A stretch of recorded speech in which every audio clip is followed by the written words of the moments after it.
네, 오늘 새벽까지 법사위원회 전체 열리가 이뤄서 차수 변경까지 해가지고 복지위원회에서 CCTV 관련된 의료법, 사회서비스원법과 국토의 민간임대주택법, 환노의 탄소중립법, 교육의 교육기본법, 과방위의 전기통신사업법 등 2건, 또 문체의 언론중재법 등 2건이 가결되었습니다.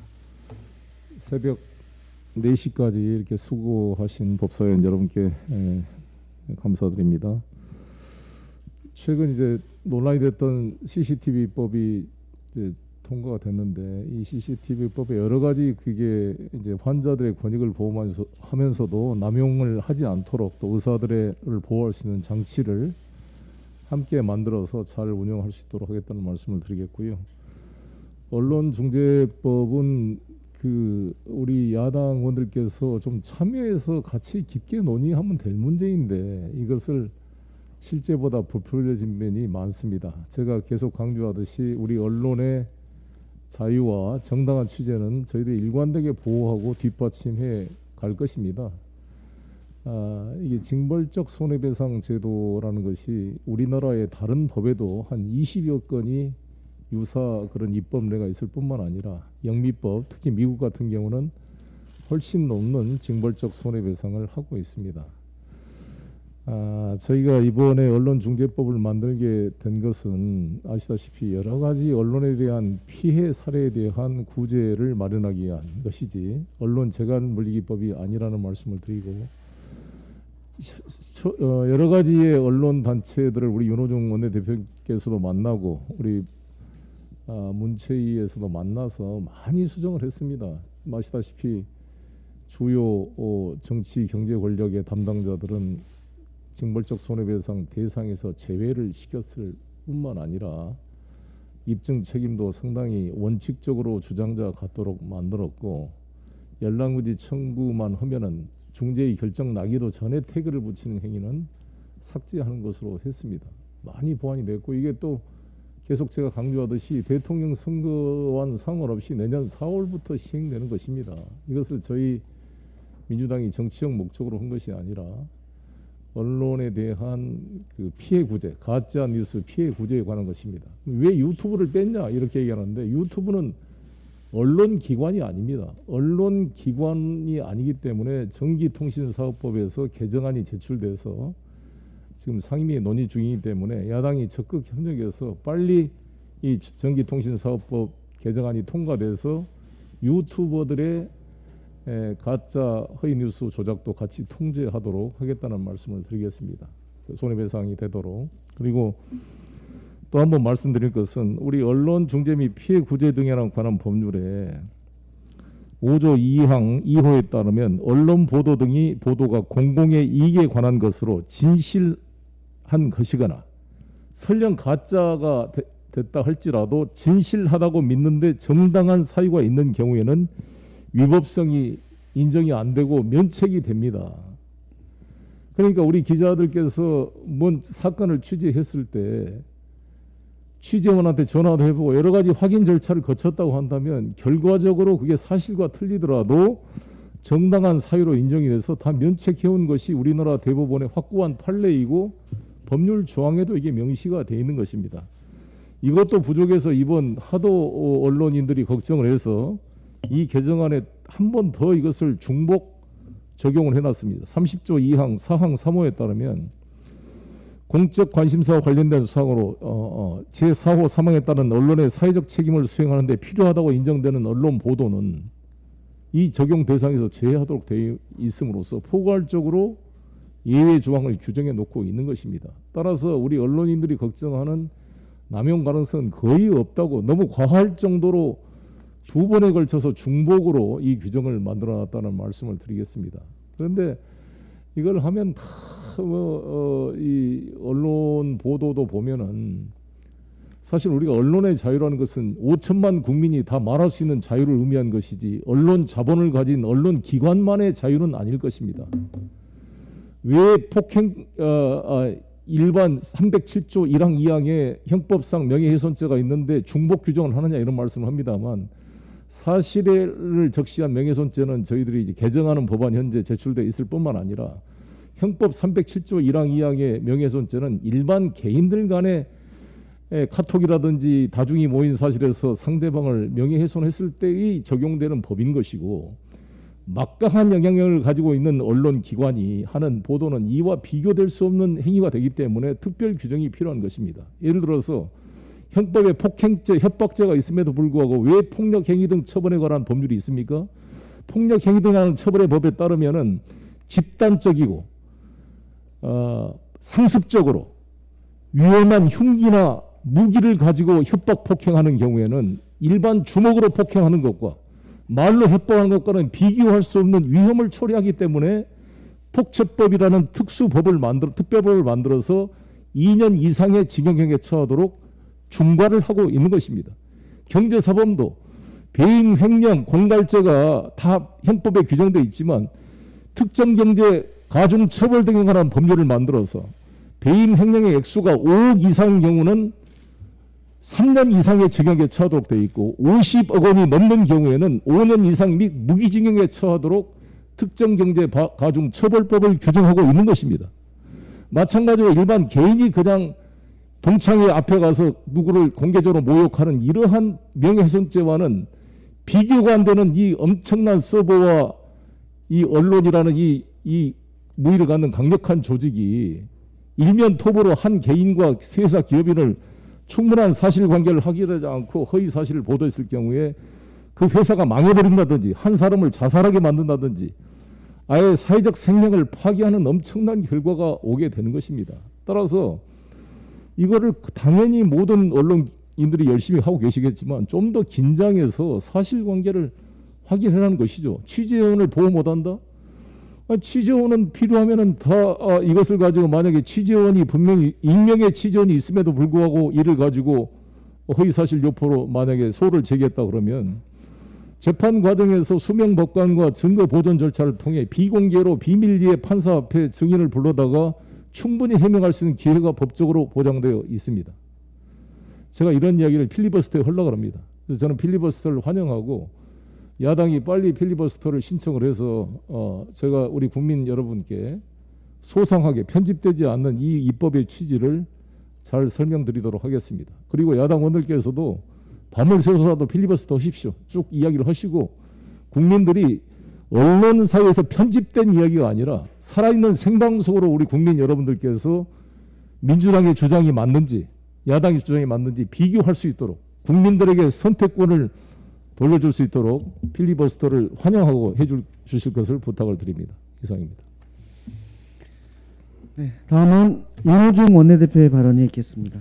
네, 오늘 10시부터 의총이 또 예정돼 있어서 짧게 하겠습니다.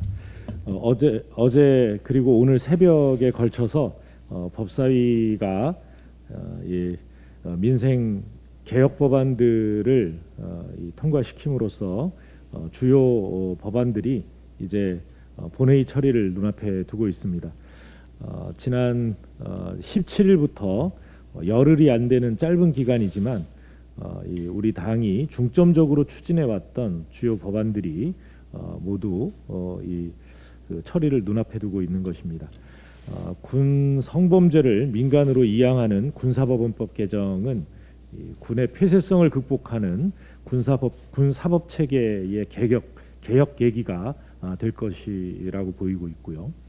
또 코로나 장기화에 따른 이 기초학력 저하 문제를 해결하기 위한 기초학력 보장법이나 또 원격 교육 지원 근거를 마련하는 원격 교육 기본법 등 교육 분야의 코로나 극복을 위한 민생 법안도 처리가 됩니다.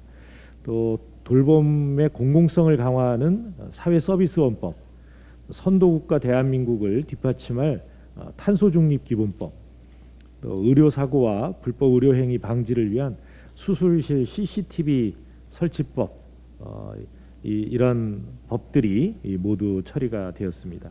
수술실 CCTV 설치법은 6년 만에 이 개정안이 빛을 보게 되었습니다. 가짜 뉴스로부터 피해 입은 국민을 구제하는 가짜 뉴스 구제법은 손에 꼽을 만한 큰 성과다 이렇게 생각합니다. 대표께서도 말씀해 주셨습니다만 이 법들은 모두 8월 국회에서 처리해야 할 법들입니다. 다만 이 아쉬운 점은 가짜뉴스 피해구제법을 처리하는 과정에 보여준 야당의 행태입니다. 문체위에 이어서 법사위에까지 이 국회 선진화법과 또 방역 수칙을 위반하면서 이 법사위 이 논의를 가로막고 그것을 방해하는 데 앞장섰습니다. 또 이 법안을 처리하기에 앞서서는 이 회의장을 박차고 나가서 충분한 토론을 하지도 않고 이 회의를 거부하는 그런 모습도 보였습니다. 이렇게 그 회의장 안에서뿐만 아니라 또 회의장 밖에서는 비좁은 복도의 의원들이 밀집해 있으면서 이 정말 온 국민이 TV를 통해서 이 눈살을 찌푸리는 이런 일들을 거듭했습니다. 이렇게 방역 수칙 위반 또 법을 어기는 행위 이런 일은 더 이상 있어서는 안 될 것입니다. 야당이 본회의를 앞두고 필리버스터 가능성을 언급하고 있는데 무제한 토론 기회가 주어진다면 우리 당은 대표께서 말씀하신 것처럼 국민 여러분께 이 언론 중재 및 피해 구제에 관한 법을 우리가 왜 개혁하려고 하는가, 개정하려고 하는가 하는 것을 널리 알릴 수 있는 이 기회로 삼겠다는 말씀을 드립니다. 국민의힘이 부동산 투기 의혹 의원 12명 중 절반에게 면죄부를 부여했습니다. 6명에 대한 탈당 요구와 제명 처분으로 시선을 돌리고 남은 6명을 살리겠다는 뻔한 수입니다. 본인 소유가 아니다, 또 처분하겠다는 의사를 밝혔다, 이런 이상한 핑계를 공당이 그대로 받아들여서 어떤 징계도 하지 않겠다는 것입니다. 이준석 대표가 약속한 여당보다 더 강한 조치는 공연불이 되었습니다. 도대체 무슨 자격으로 이 12명의 부동산 투기 의혹 의원들을 재단하고 나눈다는 겁니까? 우리 당은 우리 당의 시각으로 나누지 않았습니다. 그 국민권익위에 이 공신력 있는 조사를 믿고 맡겼으면 그 조사 결과를 따르고 또 경찰에 추가 수사 요구를 하게 되면 경찰에 나가서 소명을 하면 되지, 그것을 당에 소명하고 당은 거기에다가 일부 6명에게 면죄부를 준다, 말도 안 되는 이야기입니다. 국민의힘의 면죄부는 그야말로 윤희숙 2병, 송석준 1병 구하기라고 할 수 있습니다. 국민의힘 부동산 시장 정상화 특위 위원장이자 윤석열 캠프의 부동산 정책 본부장을 맡고 있는 송석준 의원은 지금 국토교통위원회 야당 간사로도 내정되어 있는 상태입니다. 부동산 관련 중책이란 중책은 다 맡고 있는데 권익위로부터 이 건축법 위반 의혹까지 받게 됐습니다. 또 이 대선 후보이자 또 사실은 임대인이면서 나는 임차인이라고 자처했던 윤희숙 의원의 아버지는 거주하지도 않고 경작하지도 않는 세종시 농지 3천여 평을 취득해서 농지법과 주민등록법 위반 의혹을 받고 있습니다. 이 세종시 이 토지는 농지는 서울 세종간 고속도로의 연기 IC로부터 10분 거리에 있는 아주 요지의 땅입니다. 부동산 투기 의혹 이렇게 받고 있는 12명 중에 또 5명은 윤석열 캠프에 있습니다. 3명은 어제 캠프 직책을 사퇴했고 2명은 아직 남아있다고 합니다. 당사자가 버티는 건지 아니면 윤석열 후보가 꽉 잡고 놓아주지 않는 건지 의문입니다. 정의 공정 타령을 하던 윤석열 후보는 캠프 참여 의원들의 부동산 투기 의혹 이것부터 입장을 밝혀주시기 바랍니다. 이상입니다. 네, 다음은 김용민 최고위원의 발언이 있겠습니다. 네, 국민의힘 의원 12명이 국민권익위 부동산 전수조사 결과 법령 위반 의혹 소지가 있는 것으로 발표됐습니다. 12명 의원 중 무려 10명이 윤석열 캠프 소속이거나 윤석열 입당 지지 연판장에 참여한 사람들입니다. 이쯤 되면 윤석열 캠프는 부동산 불법 투기 카르텔이 아닐까 싶습니다. 심지어 그중 농지법 위반 의혹이 있는 한 의원은 윤석열 캠프 부동산 정책 본부장입니다. 윤석열 후보는 오래전부터 농사를 지어왔던 분들이 경자유전에 너무 집착하고 있다라는 망언을 한 적이 있습니다. 농민이 농지 소유에만 집착한다는 현실과 동떨어진 망언으로 농민단체는 성명까지 냈었습니다. 기억하실 것입니다. 당시에는 이 발언이 장모의 농지법 불법 매입 의혹 때문인 줄만 알았습니다. 그런데 캠프 부동산 정책 본부장조차 농지법 위반 혐의가 있다는 사실까지 고려하니 윤석열 후보 발언의 진위가 무엇인지 더 확실해졌습니다. 농지마저 투기의 대상으로 삼고 싶어 안달이 난 부동산 투기 세력으로밖에 보이지 않습니다. 윤석열 후보가 부동산 정책을 논할 때마다 그 저희가 무엇인지 의심하게 될 것입니다. 특히 우리 당에서 이 문제가 불거졌을 때 윤석열 후보는 수사해야 된다라는 얘기까지 했습니다. 그 말을 그대로 되돌려드리겠습니다. 오늘 새벽 가짜뉴스 피해구제법이 법사위를 통과했습니다. 가짜뉴스로 인한 피해 사례를 하나 말씀드려 보겠습니다. 2012년 일가족이 자고 있는 집에서 아동을 납치하고 성폭행한 사건이 있었습니다. 그런데 피해 가족들은 그 사건보다 언론의 인격 침해가 더 괴로웠다고 합니다. 당시 언론은 불법 촬영한 집 내부 사진과 가족의 수입, 아이의 그림 일기 등 사적인 부분까지 모두 보도했고 급기야는 피해가 피해 아동의 부모 탓이라는 취지로 보도까지 했습니다. 이로 인해 피해자와 그 가족은 정상적인 생활을 할 수가 없었고 가정이 파탄날 지경에 이르렀습니다. 이에 가족들은 언론사를 상대로 소송을 했지만 법원은 2,200만 원을 인정했습니다. 변호사 비용까지 고려하면 결국 소송에서도 언론의 폭력에 의한 피해를 구제받지 못한 것입니다. 이처럼 언론의 일방적인 피해를 당하고도 제대로 된 법적 구제를 받지 못하는 경우가 수없이 많이 있습니다. 그 피해자가 평범한 우리 이웃이고 언젠가는 우리 자신이 될 수도 있습니다. 하지만 기존 법 체계에서는 거대 언론이 휘두르는 흉기를 개인이 홀로 막기 어렵습니다. 가짜뉴스 피해구제법은 이런 일들이 반복되지 않게 하려는 법입니다. 그럼에도 불구하고 국민의힘은 언론의 재갈을 물리는 법이라고 가짜뉴스를 생산해내고 있습니다. 가짜뉴스가 줄어들고 바람직한 언론 환경이 조성되어 언론의 신뢰도가 높아지면 오히려 좋은 제보와 내부 고발 등이 증가할 수 있고 언론의 권력 감시 기능이 확대될 것입니다. 언론이 제 역할을 하기 위해서는 지금 언론의 신뢰 확보가 시급한 때입니다. 이상입니다. 네, 다음은 백혜련 최고위원의 발언이 있겠습니다. 아프가니스탄이 극심한 공포와 혼란에 휩싸여 있습니다. 잔혹한 폭력으로 무고한 시민들이 희생되고 있고 특히 여성과 아동의 생명이 크게 위협받고 있습니다. 전신을 가리는 부르카를 입지 않았다는 이유로 목숨을 잃고 여학교가 폐쇄되고 여성들은 직장에서 쫓겨나고 있다고 합니다. 심지어 여자아이들은 강제 조혼에 내몰릴 위기에 처했습니다. 지금의 아프간은 절망 그 자체로 보입니다. 공포와 불안에 떨고 있는 아프간 여성들에게 유일한 희망은 국제사회의 연대입니다. 어제 국회에서 의미 있는 일이 있었습니다. 정말 오래간만에 여야 가리지 않고 여성 의원 모두가 모여 아프간 여성들과 아이들의 생명과 인권 보장을 촉구했습니다. 여성 의원들만이 아니라 모든 의원들이 동참해 주실 것이라고 생각합니다. 국제사회의 연대만이 지금 절망에 빠진 아프간을 구할 수 있는 길이라고 생각합니다. 어제 뉴스에서도 났지만 우리나라에 협력한 아프간인들을 구출하기 위한 작전이 수행 중이라고 합니다. 성공적으로 작전이 수행되기를 바라고 이 노력과 더불어 아프간인 여성들과 아동들을 위한 국제적 연대 활동을 대한민국이 앞서서 주도해 나가도록 하겠습니다. 이상입니다. 네, 다음은 김영배 최고위원의 발언이 있겠습니다. 어제 언론중재법이 법사위를 통과했습니다. 국민들의 가짜뉴스 피해 구제법이 통과된 것입니다.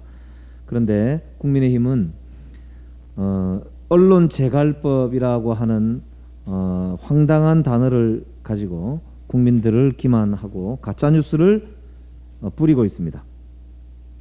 우리 헌법 제21조를 읽어드리겠습니다. 제21조 1항 모든 국민은 언론 출판의 자유와 집회결사의 자유를 가진다. 제21조 4항 언론 출판은 타인의 명예나 권리 또는 공중도덕이나 사회윤리를 침해하여서는 아니 된다.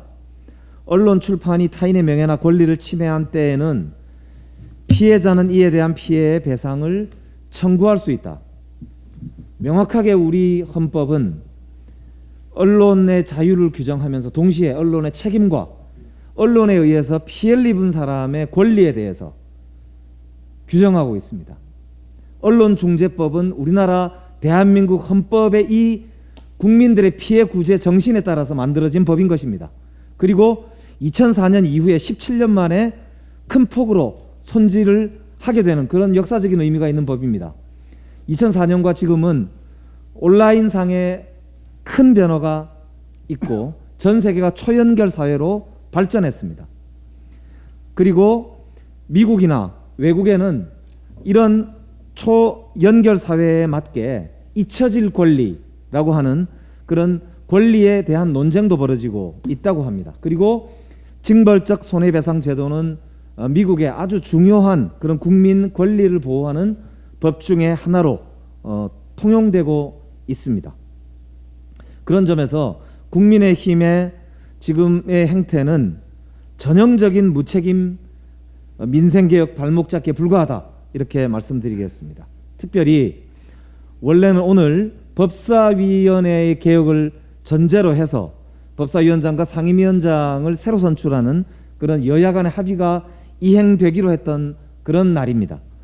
그런데 이제 야당이 법사위를 먹고 나서 국민의 피해를 구제하자는 이런 중요한 법안을 대놓고 언론재갈법이다라고 하는 정쟁을 일으키고 있습니다. 이것은 전형적인 꿀먹은 벙어리, 먹튀 행태에 불과하다 이렇게 말씀드리면서 국민의힘은 이제 국민들의 피해를 구제하는 이런 언론중재법 처리에 대승적으로 나서야 할 것이다 이렇게 촉구합니다. 농지법 위반 6명, 편법 증여 2명, 부동산 명의신탁 1명, 형법 등 기타 위반 4명. 국민권익위의 국민의힘 부동산 전수조사 결과입니다. 그 중에 국민의힘은 6명만 골라서 탈당을 요구하거나 제명을 처리한다고 합니다. 이준석 대표의 전매 특허 이준 잣대가 또 이번에 등장했습니다. 국민의힘 의원들의 끼리끼리 면죄부이고 밀실 면죄부라 하지 않을 수 없습니다. 이준석 대표는 틈이 날 때마다 이렇게 말했습니다. 적어도 민주당보다 엄격하고 국민 눈높이에 맞는 기준을 세워야 한다. 6월 11일 기자간담회 출당 조치와 경제적 이익 환수를 포함해서 민주당보다 더 강하게 대처하겠다. 7월 21일 SBS 인터뷰 저는 이 문제에 대해 제가 공언했던 입장을 지키겠습니다. 8월 23일 이준석 대표 페이스북입니다. 이준석 대표는 이제 국민과의 약속, 스스로가 한 말을 지키시기 바랍니다. 그것을 통해 정말로 이준석 대표가 약속한 공정과 정의의 정치를 하는지 국민이 지켜보고 있습니다. 저는 임차인입니다 라고 큰소리치던 윤희숙 의원은 어디로 가고 농지 투기의 전형인 경자유지의 원칙을 어긴 탐욕스러운 투기꾼 집안에 딸만 있단 말입니까? 윤희숙 의원의 부친이 세종시 농지를 매년 쌀 7가마니에 소작을 주고 있다는 정황이 언론을 통해 밝혀졌습니다. 국민권익위의 조사를 통해 밝혀졌습니다. 농지의 소작 제도는 금지된다라고 하는 경제유전의 원칙을 천명한 대한민국의 헌법 제121조 1항의 위반입니다. 본인 행위가 아니라서 간명하다, 소명이 되었다라고 하는 국민의힘 지도부의 해명은 정말 안쓰럽기까지 합니다.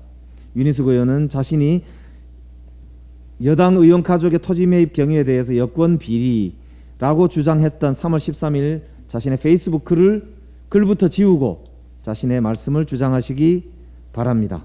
특히 여당 의원의 정신과 몸의 상태가 걱정된다라거나 했던 저주의 언어를 퍼붓던 그 엄정한 잣대로 본인 스스로 경찰의 수사를 똑바로 받으시리라고 생각합니다. 1등 대선 예비 후보 윤석열 후보도 경자유전의 원칙을 부정한 그 이유가 장모가 농지 투기꾼이었다는 것에 비춰서 보면은 부동산 투기 정당의 본색을 감출 수 없었지 않는가 싶습니다. 이 12명 중에 이철규, 정찬민, 한무경, 송석준, 안병길 5분이 윤석열 캠프의 본부장이고 심지어 송석준 의원은 부동산 정책 본부장이라고 하니 대선 캠프인지 기획부동산 본부인지 헷갈릴 지경입니다. 지난 6월 9일 민주당 조사 결과에 대해서 윤석열 후보는 수사권 없는 권익위에서 조사했는데도 놀랄만한 결과다 이렇게 이야기하면서 특검으로 전모를 밝히자 이렇게 주장한 바 있습니다.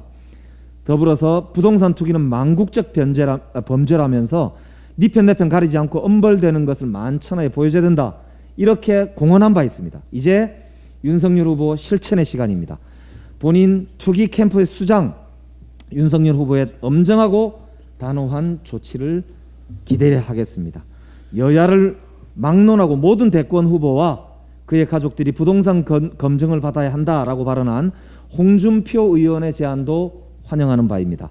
대선 후보 모두가 부동산 투기 조사를 받아야 마땅합니다.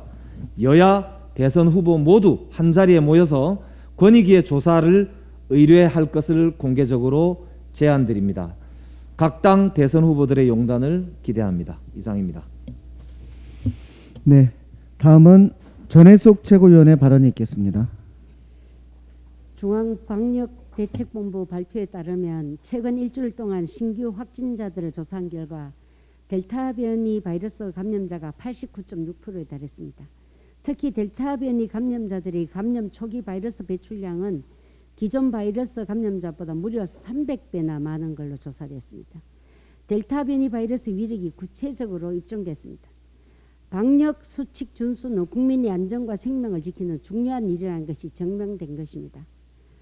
박영준 부산시장이 남양유업 회장 부인과의 사적 모임으로 4명 이상 사적 모임을 어기고 14명 만찬 모임에 참석해서 방역 수칙을 위반하여 시민에 의해서 고발당했습니다. 그런데 정작 박영준 시장은 아트 부산 행사를 마무리하는 자리라 공적 성격으로 판단했다는 변명을 했습니다. 박영준 시장님, 아트 부산 조직위원회 행사는 공적 모임이지만 남양유업 회장 부인집에서 하는 디프리 행사가 사적 모임이라는 것을 몰랐다는 것을 국민이 이해하겠습니까? 토요일 저녁 모임이 공적 모임이라 생각하고 참석했다고 하는 그 변명을 국민이 이해하겠습니까? 소상공인 자영업자들은 가슴이 타들어가는데 부산 광역자치단체장이 방역수칙을 위반하여 서울 시민에게 고발당한 것은 변명보다 사과나 반성이 필요한 것입니다. 시민은 방역수칙 위반을 아는데 부산시장이 방역수칙 위반인 줄 몰랐다는 변명은 적합하지 않습니다. 위드 코로나에 대한 관심이 높아지고 있습니다. 위드 코로나로 당장 전하는 것은 시기상조입니다. 그러나 다양한 변이 바이러스가 출현하면서 확산세가 줄어들지 않고 있습니다. 백신 접종률이 어느 정도 충족되면 위드 코로나로 옮겨가야 합니다. 우리 국민들께서 1년 반 동안 사회적 거리두기 동참으로 보여주신 시민의식은 매우 훌륭했지만 중소상공인의 고통과 현장 의료진의 헌신이 한계에 달했습니다. 우리 정부도 1차 백신 접종률 70% 시점인 10월부터 고려할 수 있다는 입장입니다. 문재인 정부 마지막 정기국회는 바로 위드 코로나를 논의하고 대비하는 장이 되어야 합니다. 관련된 상임위들이 다양한 관점에서 코로나 대응 방식 전환을 논의하고 2022년 예산안 심사에서도 위드 코로나에 필요한 예산은 무엇인지 검토되어야 합니다. 예를 들어 중소상공인들의 고통과 아동 청소년 학력 격차를 해소하기 위한 사회적 거리두기 개편 방향이 논의되어야 합니다. 위드 코로나 전환에는 토종 백신 개발과 백신 접종이 중요하므로 예산 심사에서 토종 백신 개발을 위한 선구매와 임상 지원의 예산이 얼마나 필요한지 부스터샷 구매 비용 등 코로나 장기화 대비 방역 예산은 어느 정도인지 짚어봐야 합니다. 자영업자 손실보상에는 얼마나 더 소요될 것인지도 소상히 살펴 반영해야 합니다. 다리를 뻗으려면 누울 자리부터 먼저 봐야 합니다. 위드 코로나를 가려면 이런 다양한 논의를 지금 시작해야 합니다. 이상입니다. 네, 이상 모두 발언을 마치겠습니다.